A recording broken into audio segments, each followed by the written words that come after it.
नमस्कार साथियों।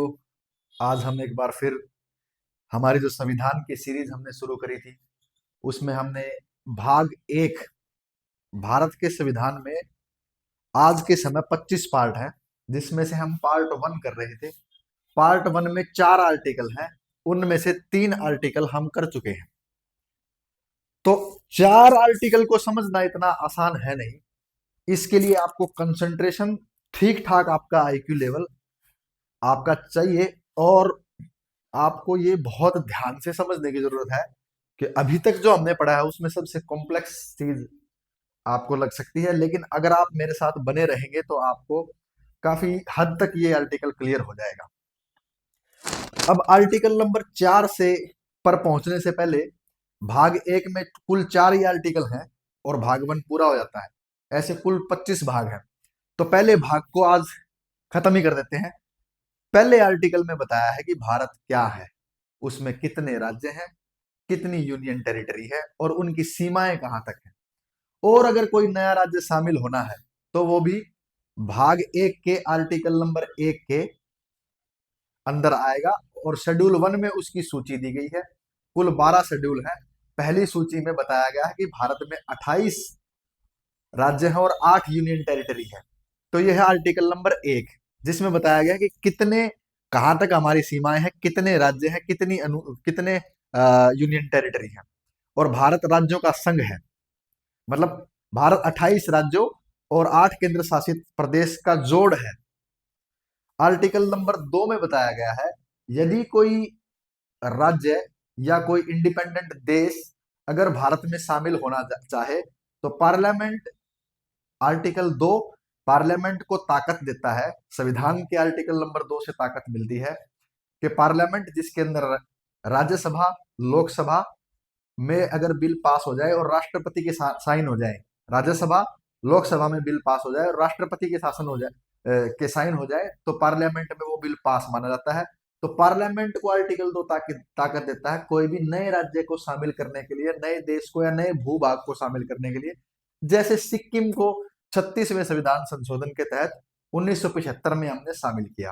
तो बाहरी राज्य को मिलाना है आर्टिकल 2, अंदर ही किसी राज्य के टुकड़े करने हैं, 2 बनाने हैं या 2 से 1 बनाना है या नाम बदलना है, उसकी शक्ति है आर्टिकल नंबर 3 के अंदर। आर्टिकल नंबर 3, राष्ट्रपति एक बिल लेकर के आएंगे, पार्लियामेंट ये तय करेगी कि आर्टिकल 3 से, जैसे हमने उत्तराखंड को अलग किया उत्तर प्रदेश से, तो ये ताकत आर्टिकल नंबर 3 में है। आज हम समझते हैं आर्टिकल नंबर 4। और आर्टिकल नंबर 4 समझने से पहले एक कॉम्प्लेक्स प्रोसेस से हमें गुजरना पड़ेगा। वो है आर्टिकल नंबर 368। 368 आर्टिकल 368 कहता है कि भारत की पार्लियामेंट को भारत के संविधान बदलने की भी ताकत और प्रोसीजर है। ताकत भी है और तरीका भी है पार्लियामेंट के पास। आर्टिकल 368 कहता है कि पार्लियामेंट के पास संविधान को बदलने की भी और संविधान को बदलने के तरीके भी, शक्ति भी है और तरीका भी है। और उसमें 3 तरीके बताए हैं। एक सिंपल मेजोरिटी से संविधान को बदला जा सकता है, वो बहुत हल्के फुल्के केसेस में ऐसा होता है। जैसे फॉर एग्जांपल, आज भारत की वैसे तो लोकसभा के अंदर 545 सांसदों की सीट है। अगर जितने भी लोग प्रेजेंट हैं उनका आधा जमा 1 वोट कर देते हैं तो सिंपल मेजोरिटी से वो बिल पास हो जाता है। जैसे मान लो 400 लोग आए हैं, 400 सांसद लोकसभा में है, उसमें से 201 वोट कर देते हैं तो सिंपल मेजोरिटी से लोकसभा में वो पास माना जाएगा। इसी तरह राज्यसभा में 250 की सीट होती है, 250 में से राष्ट्रपति द्वारा मनोनीत जो है वो वोट नहीं कर सकते। तो अगर 250 में से मान लो 200 आए हैं, 200 में से यदि 101 लोग भी वोट करते हैं फेवर में तो सिंपल मेजोरिटी से वो बिल राज्यसभा में पास हो जाता है। लोकसभा और राज्यसभा में जितने उपस्थित हैं उसका आधा जमा 1, जैसे 300 उपस्थित है तो 150 जमा 1, 151 लोग यदि पास कर देते तो पास, और फिर राष्ट्रपति के पास जाएगा, राष्ट्रपति भी उसको साइन कर देता था, फिर वो सिंपल मेजोरिटी से वो बिल पास होकर के एक्ट बन जाता है और संविधान में संशोधन होकर के एक नया आर्टिकल जुड़ जाता है। फिर उसके बाद है स्पेशल मेजोरिटी। आर्टिकल 368 में भी एक तरीका स्पेशल मेजोरिटी का बताया है।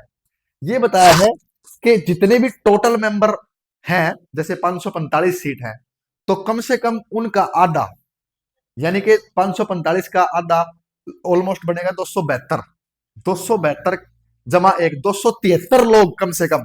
पहली शर्त यह है 273 लोग अगर लोकसभा में किसी बिल को पास करते हैं तो एक शर्त तो ये, और जितने उपस्थित हैं, जैसे मान लो उपस्थित है 300 लोग उपस्थित हैं, 300 का 2/3,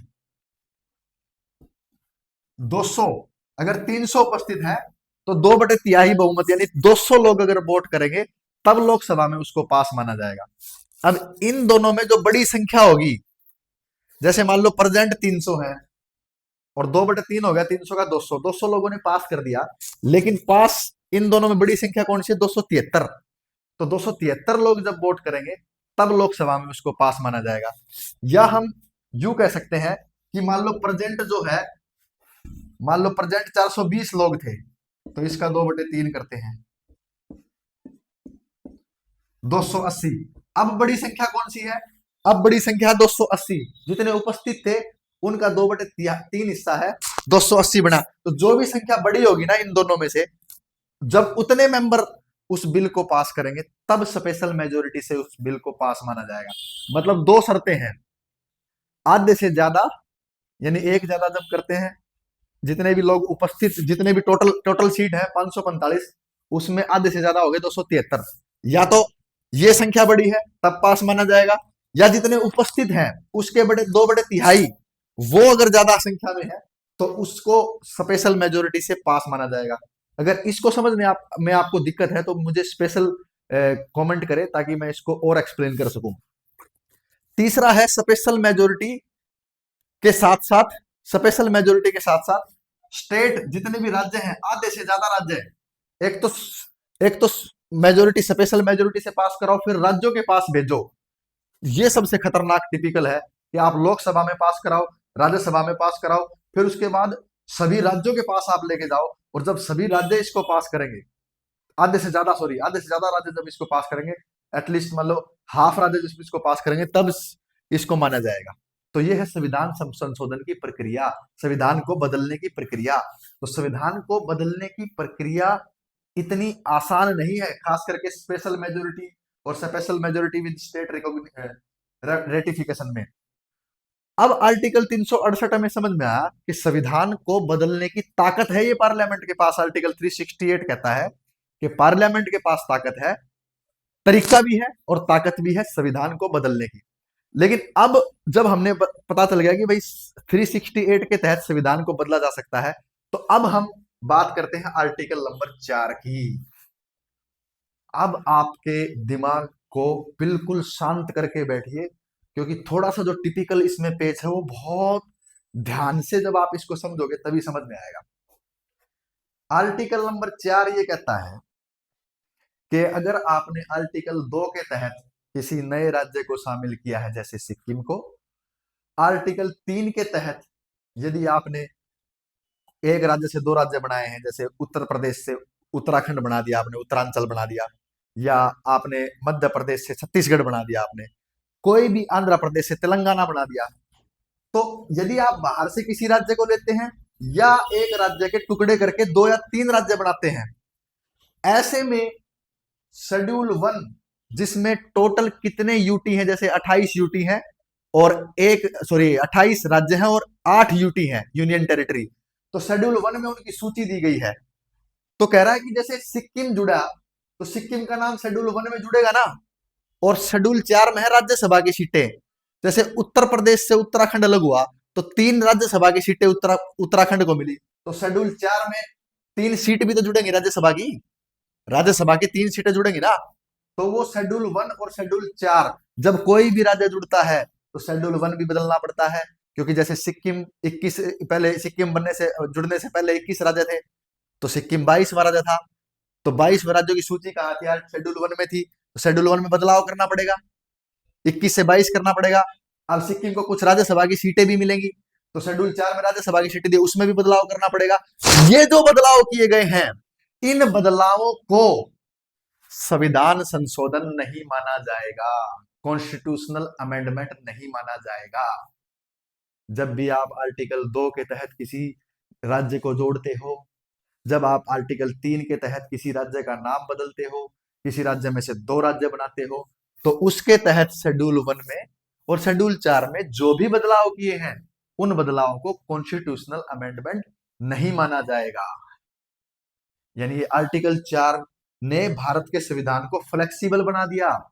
जरा आप सोचिए, हर बार जब नया राज्य बनाया, जैसे नया राज्य अभी तेलंगाना बना था, और उसमें भी आर्टिकल 368 के तहत कॉन्स्टिट्यूशनल अमेंडमेंट करना पड़ता, तो आप देखिए स्पेशल मेजोरिटी से करते अगर, तो पहले राज्यसभा में पास कराना पड़ता दो तिहाई बहुमत के साथ, फिर लोकसभा में पास कराना पड़ता या आधे से ज्यादा के साथ। तो कितना फ्लेक्सिबल नहीं रहता। राज्य तो रोज जुड़ते बनते टूट से हो सकते हैं कि रोज बनाने पड़ जाए, तोड़ने पड़ जाए, जमीन देनी पड़ जाए, नाम बदलना पड़ जाए। तो ऐसे में कितने कॉन्स्टिट्यूशनल अमेंडमेंट करने पड़ते हैं, और कॉन्स्टिट्यूशनल अमेंडमेंट करना इतना आसान नहीं है।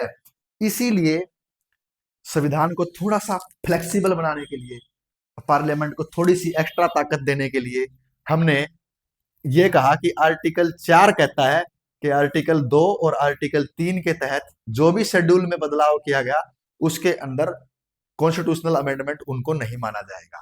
ये है आर्टिकल 4। अब सवाल उठता है, लेकिन जब सिक्किम जुड़ा तो एक आर्टिकल जुड़ा, 36वां संविधान संशोधन हुआ और 22वां राज्य बना। 22वां राज्य बना तो उसकी सूची पहले शेड्यूल 1 में थी 21 राज्यों की, तो शेड्यूल 1 में पहले चेंज होकर के 22 राज्य किए गए। फिर राज्यसभा की सीट भी मिली सिक्किम को, शेड्यूल 4 में भी बदलाव किया गया। फिर कॉन्स्टिट्यूशनल अमेंडमेंट जब कहता कि कॉन्स्टिट्यूशनल अमेंडमेंट नहीं माना जाएगा, तो सिक्किम को जोड़ते वक्त क्यों माना गया 36वां संविधान संशोधन? इट मीन्स पार्लियामेंट को ये तो ताकत है कि आप बाहर से कोई भी राज्य जब मिलाओगे, बाहर से कोई भी राज्य जब आप मिलाओगे, तो आपको कॉन्स्टिट्यूशनल अमेंडमेंट करना पड़ेगा, जैसे सिक्किम के केस में किया। लेकिन सिक्किम के जुड़ने के बाद फर्स्ट शेड्यूल और फोर्थ शेड्यूल में जो बदलाव हुआ, उसको कॉन्स्टिट्यूशनल अमेंडमेंट नहीं मानेंगे। सिक्किम को जोड़ने के लिए तो हमने 371 F आर्टिकल जोड़ा, 36वां संविधान संशोधन जोड़ा हुआ, लेकिन सिक्किम जुड़ने के बाद, यानी आर्टिकल 2 सिक्किम को जोड़ने के लिए है। सिक्किम जब जुड़ गया, सिक्किम जब जुड़ जाएगा, उसके बाद जो शेड्यूल 1 और शेड्यूल 4 में जो बदलाव होंगे, उन बदलावों को संविधान संशोधन नहीं कहेंगे। लेकिन सिक्किम जोड़ने के लिए जो बाहर का राज्य है, अपनी आंतरिक सुरक्षा के लिए, उनको जोड़ने से पहले एक संविधान संशोधन होगा। उस संविधान संशोधन वो जो है शेड्यूल 1 और शेड्यूल 4 को प्रभावित नहीं करता। शेड्यूल 1 में और 4 में जो बदलाव करे जाएंगे आर्टिकल 2 और 3 के तहत, उसको आर्टिकल 4 कहता है कि कॉन्स्टिट्यूशनल अमेंडमेंट नहीं मानेंगे। जैसे फॉर एग्जांपल, उत्तराखंड जब अलग हुआ, कोई नया आर्टिकल नहीं जोड़ा गया, कोई संविधान संशोधन नहीं हुआ, सिर्फ पार्लियामेंट ने शेड्यूल 1 में बदलाव कर दिया कि उत्तराखंड को जितने पहले राज्य थे उससे एक एक्स्ट्रा राज्य बना दिया, और 3 सीट उत्तराखंड को मिली, वो शेड्यूल 4 में जोड़ दी। पर उत्तराखंड के लिए जो भी कुछ किया, उसको संविधान संशोधन नहीं माना गया। तो आर्टिकल 4 हमें कहता है, आर्टिकल 2 के तहत जब कोई बाहर से राज्य मिलाया, राज्य मिलाने के लिए तो एक बार कॉन्स्टिट्यूशनल अमेंडमेंट करना पड़ेगा, लेकिन राज्य जब मिल गया, उसके बाद शेड्यूल 1 में और शेड्यूल 4 में जो भी बदलाव होंगे, उनको संविधान संशोधन नहीं माना जाएगा। ऐसे ही आर्टिकल 3 में जब आपने एक राज्य के टुकड़े करके दो राज्य बना दिए, दो के टुकड़े करके 3 बना दिए, या आपने किसी राज्य का नाम बदल दिया, तो शेड्यूल 1 में राज्यों की संख्या बढ़ेगी, शेड्यूल 4 में राज्यसभा की सीटों की संख्या बढ़ेगी। उनमें जो बदलाव होगा, उसको कॉन्स्टिट्यूशनल अमेंडमेंट नहीं माना जाएगा। यानी भारत के संविधान को थोड़ा सा फ्लेक्सिबल करने के लिए। ऐसे तो रोज रोज नाम बदलने पड़ते हैं, उड़ीसा का भी नाम बदला गया, जैसे तेलंगाना अलग हुआ आंध्र प्रदेश से, तो ऐसे तो बहुत ज्यादा बर्डन हो जाता, और 368 के तहत बहुत ज्यादा पावर चाहिए पार्लियामेंट को, और पास करने में बहुत ज्यादा टाइम लगता है, बहुत दिक्कतें होती है, काफी कॉम्प्लेक्स प्रोसीजर होता। इसलिए आर्टिकल 4 में ये बोल दिया गया कि भाई आर्टिकल 2 और 3 की शक्ति का इस्तेमाल करके जो भी शेड्यूल 1 और शेड्यूल 4 में बदलाव हुए हैं, उन बदलाव को कॉन्स्टिट्यूशनल अमेंडमेंट नहीं माना जाएगा। यानी कि इसको काफी सिंपल कर दिया, ये केवल आर्टिकल 4 जो है शेड्यूल 1 और शेड्यूल 4 में बदलाव तक सीमित है बस, उससे ज्यादा नहीं।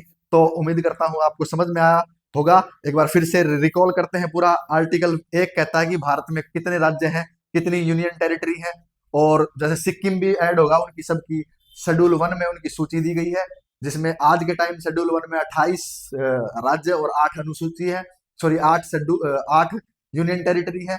तो ये भारत है, भारत राज्यों का संघ है। आर्टिकल 2, किसी भी बाहरी क्षेत्र को पार्लियामेंट के पास ताकत है अपने अंदर मिलाने के, जैसे सिक्किम को पार्लियामेंट ने 1975 में 36वां संविधान संशोधन करके भारत में मिलाया।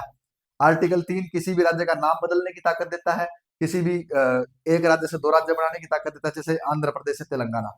और आर्टिकल 4 कहता है कि शेड्यूल 1, जिसमें सारे राज्य और केंद्र शासित प्रदेश की सूची दी गई है, उसमें कोई बदलाव होता है, और शेड्यूल 4 राज्यसभा की सीटों में कोई बदलाव होता है, तो उस बदलाव को कॉन्स्टिट्यूशनल अमेंडमेंट नहीं कहा जाएगा। उम्मीद करता हूं आपको समझ में आया होगा।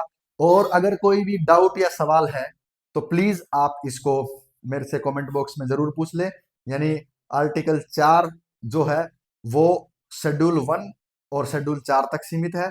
इसके अलावा जैसे सिक्किम को जोड़ा गया संविधान की बॉडी, वहां पर आर्टिकल 4 का असर नहीं है। जब बाहर से आप कोई राज्य मिलाओगे तो आपको पार्लियामेंट को के पास ताकत है, उसके लिए कॉन्स्टिट्यूशनल अमेंडमेंट करना पड़ेगा। लेकिन उसके मिलाने के बाद शेड्यूल 1 में और शेड्यूल 4 में जो बदलाव होंगे वो आर्टिकल 4 कहता है कॉन्स्टिट्यूशनल अमेंडमेंट नहीं कहा जाएगा। धन्यवाद।